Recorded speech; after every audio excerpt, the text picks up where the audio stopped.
the ViaGasaFamido 3D 8x8x8 LED cube kit, and I am going to build it. Now this is my second 8x8x8 LED kit, and the first one I had a great deal of success with.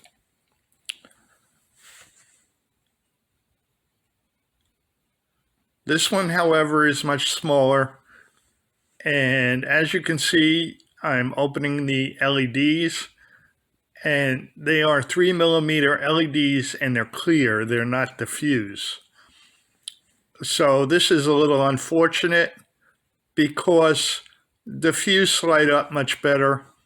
The clear ones only make a point of light, and you don't really see the light behind the wires or the other LEDs too well. So at best, this is not going to be a great display item, although it did come out pretty good at the end. So you get all the parts pretty neatly in this little box, and you have a bunch of ICs, which are the main parts, and you have sockets. So the main IC is the MCU, and that is a 12C5A60S2. And then you have 8 shift registers, SN74, HC573N. Then you have a transistor array, which is a ULN2803 APG. As you can see, there's a bunch of headers. They give you a little wire. There's 2 capacitors that are electrolytic, and there's 2 capacitors that are ceramic. The 2 smaller ceramic capacitors go with the crystal. It's a 12 megahertz crystal. So here you see me looking at one of the shift registers. So as much as I could figure out, the way this works is it gets the signal from the output pins on the MCU go to the shift registers, and each shift register controls 8 LED columns. So the positive coming out of the shift register goes to the LED column, or these header pins that are going to be on the bottom of the LED column. And then, so the anodes of the LEDs are going to go into that. Then you're going to have the layers are going to have the negative connected on the whole layer, on each whole layer. And that's going to go to a wire, and that's going to go to the negative. Now that goes through the transistor, and it goes through a resistor, through a transistor, through the transistor array, and then out to ground. So this is sort of a backwards kind of build where, I mean, normally you would have the cathode of the LED connected to the base of the PCB, connected to the PCB, and the wires on the layers would be, or the anodes would be the positive side of the LEDs. So you have to know this in advance. I kind of got a clue of this from a video I watched of a similar kit. I mean, it was the same size and had the same parts, so I assumed it was the same. And they clearly showed the anode being put into the base. So here you see I've got all the header pins. Now you the pain in the neck with the header pins is that you have to break them apart and also break off the plastic, because the plastic is never going to be neat. And also, what I would recommend if you build this kit, I had a little problem because I soldered the LED leads to each matrix panel into the header pins.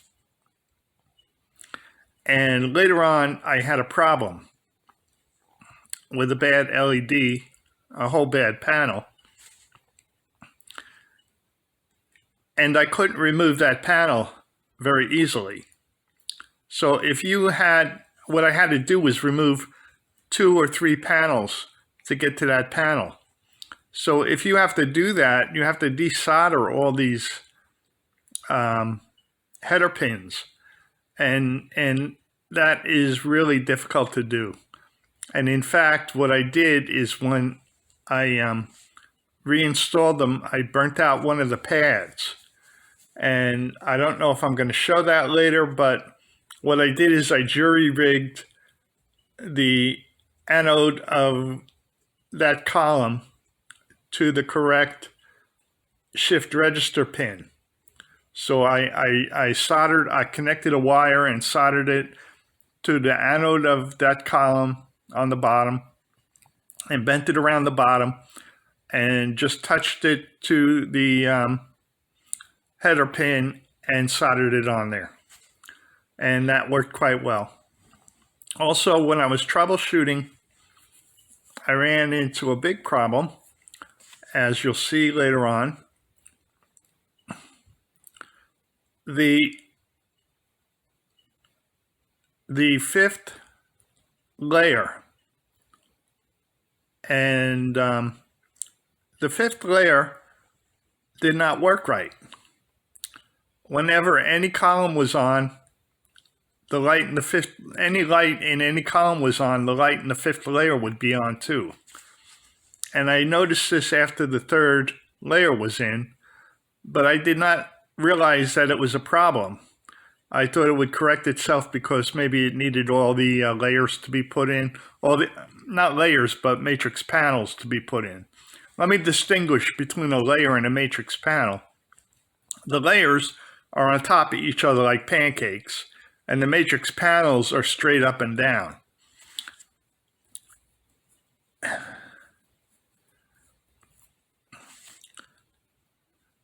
So what happened, when I saw that they were doing that, I kind of didn't realize it was a bad LED, which should have been my first guess. And it was really my last guess. And I went through a bunch of things. I ordered a whole a set of 10 transistor arrays, and I replaced them because they're in sockets, so you can pull it out and put a different one in.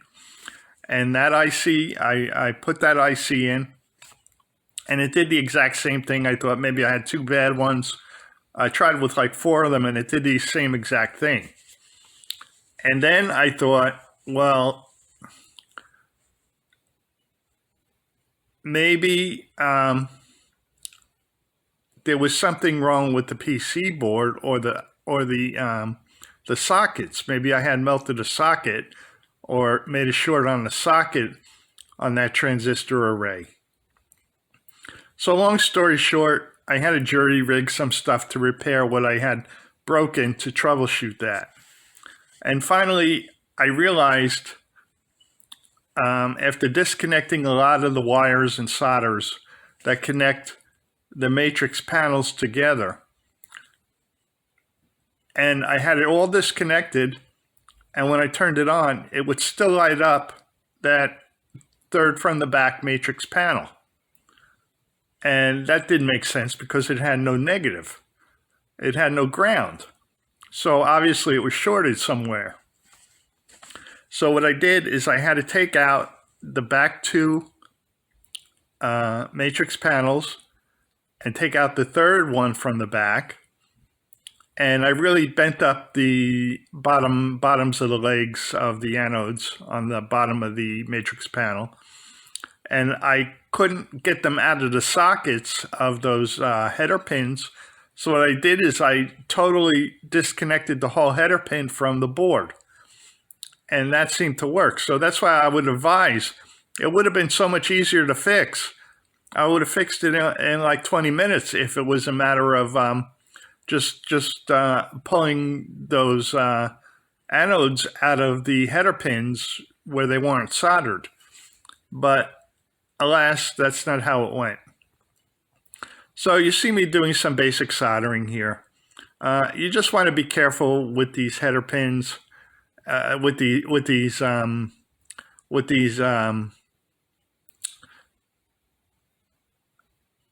IC sockets, and those pins on the IC sockets, that you don't melt the IC socket. And sometimes you can get a bad IC socket, I know that. And and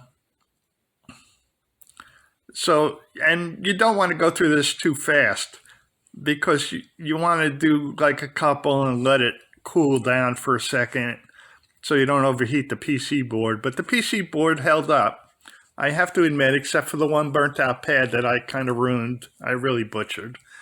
And so in the end, I got it to work right, and it came out really nice. But again, they're not diffused LEDs, so they're not as good. They're just not as good.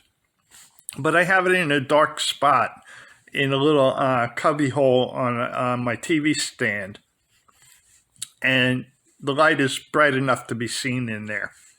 Also, the 3mm LEDs are not too bright. So the LEDs are blue. That seems to be the going color for most of these kits. I guess the next one I should really try is an RGB kit with the 4 leads. That would be a nice challenge. But one I want to build is the IC Cube 3D8P. It's 3D8P. The P at the end, it means that it's the one, it's built all on PC boards, all on PCBs. So all the LEDs are soldered to PCBs that are very narrow, and they all fit together. So you can take it apart and put it back together to move it. And it's a lot of soldering still, and some of it is very detailed, but it's guaranteed to come out straight. You know, it's guaranteed to come out straight. I built a 4x4x4 LED similar to that had all the LEDs, and all the LEDs were mounted on PCB boards that were very small, and it went together very nicely. So maybe that's the next one I'll build, but that's all blue too. And you can get it with color where it's blue, red, and green, but it's just some layers of blue, some layers of green, some layers of red. So not really great. You would really want, you know, RGB LEDs, you know, all 512 LEDs to be RGB. So I did build one that it said it was RGB, but it was the kind of RGB that have two, the kind of RGB LEDs that have 2 leads only, and they're controlled. I pretty much understand they're controlled by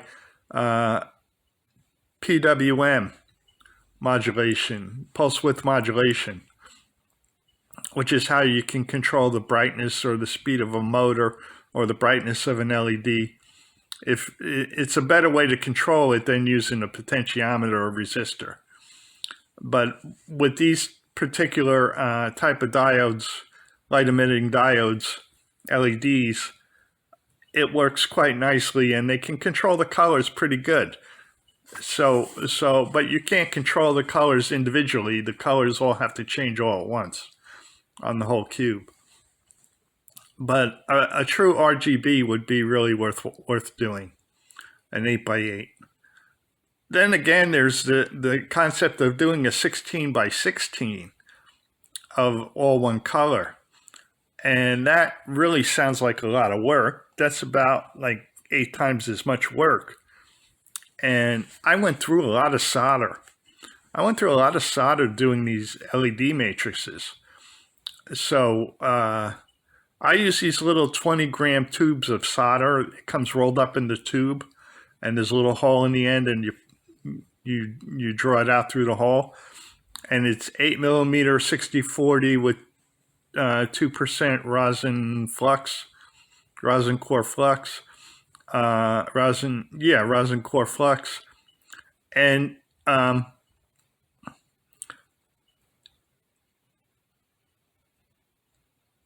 went through 2 of them, or maybe 3 of them, and they're 20 grams each. So that's a lot of solder. That's an awful lot of solder. So here's my jig. Here's my first jig for bending the LEDs. Now I'm trying to show this with one hand, holding the camera. But you'll see the longer leg, the anode or the positive, is on the left side, and I'm bending that forward. So now that's flat at a right angle. And now I have this little piece of wood attached next to the hole, and I can bend over the cathode at a right angle a little higher. So you get the idea how that works. I mean, there's lots of videos on that. So here I have 2 rows done. And I'm not gonna pain you by making you watch a lot of these. I'm only gonna show a little bit of this, and then high speed, but only a little bit at high speed. And you just get the idea. There's different ways to do this. You want them to be lined up nice and neat. And also with the 3mm and this small 5-inch square cube, the legs on the LEDs are way too long, so I snipped off about a 1/4 inch on the anodes on each LED as I went along. Towards the end, I learned that if I did a bunch of them at once, it made it a lot easier. It made it go a lot quicker. So anything you could do to mass produce this and make it go easier. What I did, I took like one day, and I spent a couple of hours each day making one matrix panel. So I didn't stress out over the tediousness of the work, because you can really get annoyed with it. So if you time it out, so I spent about 9 or 10 days working on this, a couple of hours a day. So here you see me lining them up, and you want to get them like one on top of the other, and just put a little solder on there. I'm using a round pointy tipped soldering tip, but it's not the smallest one. It's a medium-sized one. Now these cross pieces, these are the cathodes on the right, and the anode's pointing up. And these cathodes are higher, so they can't touch each other or short circuit as you solder. So what I tried to do was bend them just so, and get them to sort of spring against the one that was being soldered to, so they would stay right exactly in place almost. And then I used I used a pair of tweezers to hold them in place sometimes when they were off. So I saw one guy used a dowel, and he cut notches in the dowel, and he would lay the dowel across, and it would hold them all straight. Another guy used an alligator clip, which is very clever. And so there's a number of ways to do it, but it came out pretty neat. And I think by cutting off that 1/4 inch on each anode made it come out a little neater than most. But my soldering is not perfect. You know, some guys can put just that one drop of solder on and make it perfect. So here's the first matrix panel installed and working. And as you can see, there's no problem. It makes the whole pattern. It works perfectly well. And at this point, I still wasn't totally positive to put the anodes or the cathodes into the base. But I was pretty much leaning towards putting the anodes in based on the video I had seen. So this jig is made out of, that white jig is made out of, it's made out of foam board. I had wanted to make one out of wood. I see all these guys make them out of wood, and 64 holes drilled perfectly in place and straight in a piece of wood. I saw one guy do it with a hand drill. And I was amazed because it's really hard to get the hole to come out in the exact right spot with a hand drill and then to make it straight. So you want a 3mm hole for each LED to fit in to make that jig. So what I did is I took the PCB board before I even started, and I put a thumbtack through 2 of the holes into the foam board, and then I took a header pin that I had. It was a right angle header pin actually, and I went to each hole and I punched a little hole into the foam board through the PCB.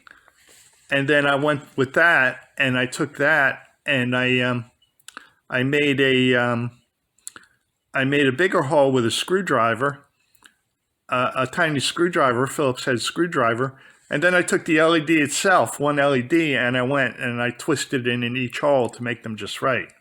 So right there, you saw the error. You saw the error in my ways. The third panel. As soon as I put that third panel on, the 5th layer, that's the pancakes, right? Layers of the pancakes. So the fifth row up, the 5th layer up, would always light, and it would be too bright too. So I should have realized right then and there that something was wrong and fixed it. And so my advice is to not solder the bottoms of the LED leads into the header pins, and also assume, if it doesn't work right, assume instantly that it's an LED or a short in the matrix. And somehow the LED, it was 2 LEDs in that third matrix from the back. And somehow when they burnt out, I don't know how they were shorted, but somehow they were shorted. But somehow I narrowed it down to that third panel by taking off all the wires and seeing that that third panel still lighted up, even with no negative to the ground. So here it is. You can see it looks nice, but you see how that 5th layer has the lights on and they're too bright. So here I am. I have 6 of them done, 6 panels. So this is about the 6th or 7th day. And you can see they look nice and neat. They did come out pretty neat. You know, all in a row. They come out pretty square. It's important to get them not leaning forward or back when you hook them up.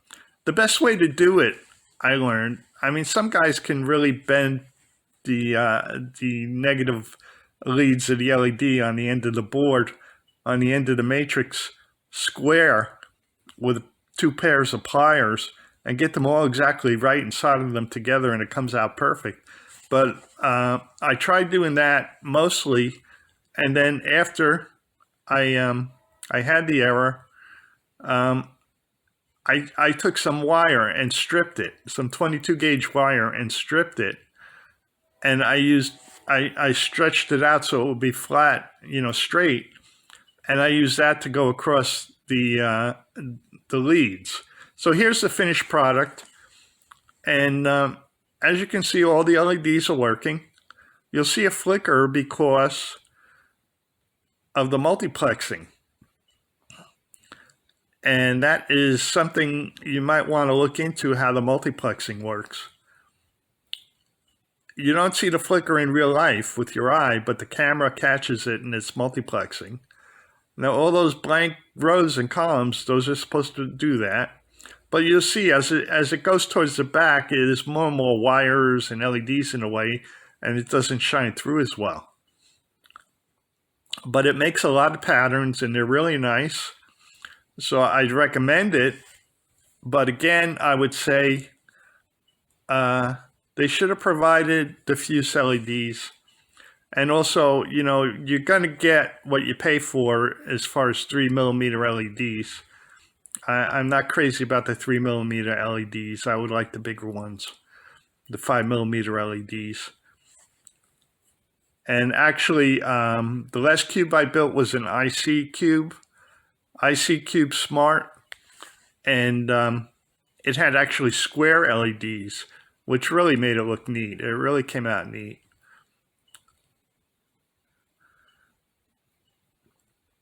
So this is the raindrop pattern. It may say something. It looks like it says like 3 numbers on the base, on the bottom layer. When these raindrops come down, they form 3 numbers at the bottom, and then it slides out. Then it forms some other shape. Then it forms an arrow. You'll see in a little while it'll form an arrow. Here's the arrow. And then the arrow will shoot to the right.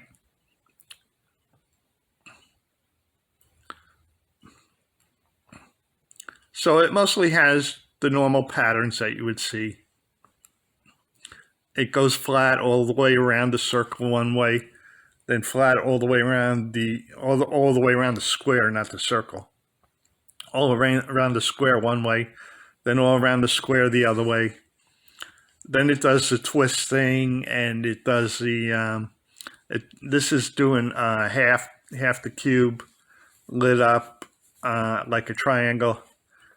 Then it does I love you, I heart you, and it does a lot of nice patterns. It's doing the around the cube. Then it goes diagonal. This is the one I like. This is my favorite one. And it not only goes one way, but then it stops and goes in the reverse direction, which is cool. Then it does the picture frame. And it does the cube shrinking and expanding. Then it does the 8 little cubes all circling around. And they circle around one way, then they circle around the other way, then they circle around vertically and horizontally. So it's a little annoying, that red LED, the power LED. You can see that at the bottom right in the middle. So maybe you might want to, I saw one guy replace that with a white LED instead. Here it's doing the sine wave.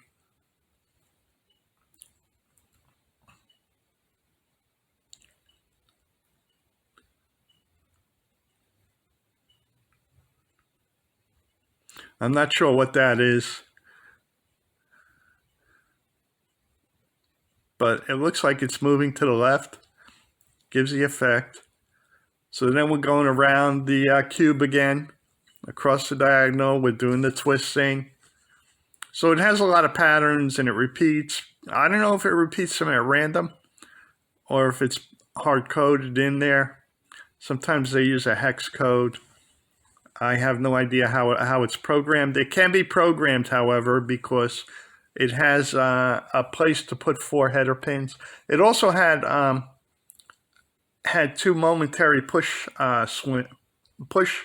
switches, places to mount them, but it didn't come with them. I had some and I put them on, but I couldn't figure out what they did. So I took them off eventually when I was trying to troubleshoot the problems I had. So you can see it's a very satisfying project if you take your time. You know, if you rush through it, you're gonna stress yourself, and you know, and some guys are really like painstakingly make it perfect and square, you know, with different kind of tools and such. But it came out fairly square. So thanks for watching. Like, subscribe, and rumble.